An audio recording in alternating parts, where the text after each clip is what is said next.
Alright, this is the story about Sue, or Canada, which is a trail name, who fell in the crossing of Mono Creek just after the Vermilion Valley Resort. And there are some characters in this story. The story starts with Anders and me. We hike out of the Vermilion Valley Resort, and we cross Mono Creek just after the junction where you get from the ferry and back to the PCT. We cross Mono Creek, and at the other side Liam is waiting because Flyby, who is not in this puppet show, he is behind somewhere and he is waiting for him because of the rest of that crew.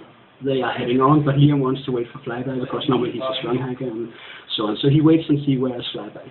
Alright, we decide, me, the llama, and Anders the mouse, that we will wait also because it's a good thing to wait for each other in the mountains. It's a little dangerous and stuff. So we wait.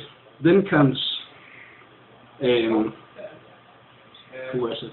The French guy from the French couple, and the French woman who is not in this show, and Sue, the main character, and Chinchilla and Pyrite, which is American couple.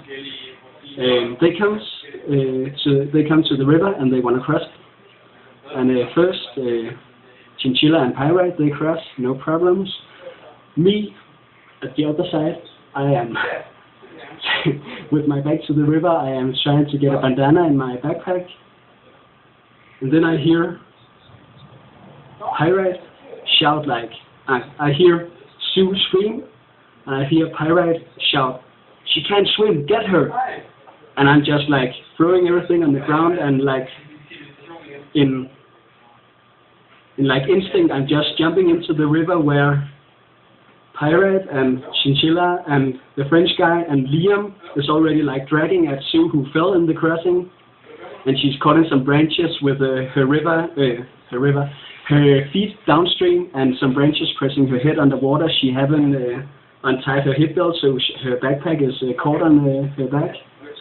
So Sue is like this.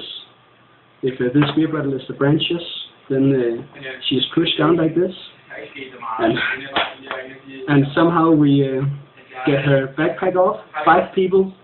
Anders is out of the story, but we are pulling at Sue, and I get her backpack and get it to the shore. And afterwards, the 5 of us, we get her pulled out of the river, and she is alright. She lost some poles and her glasses and stuff, but nothing major.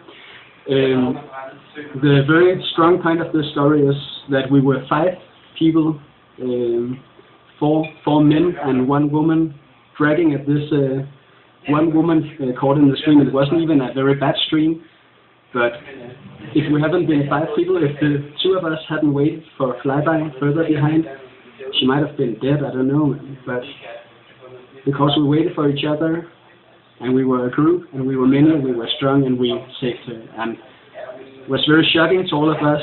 We were very shaken, and afterwards we were very careful to wait for each other and take care of each other. So we all survived.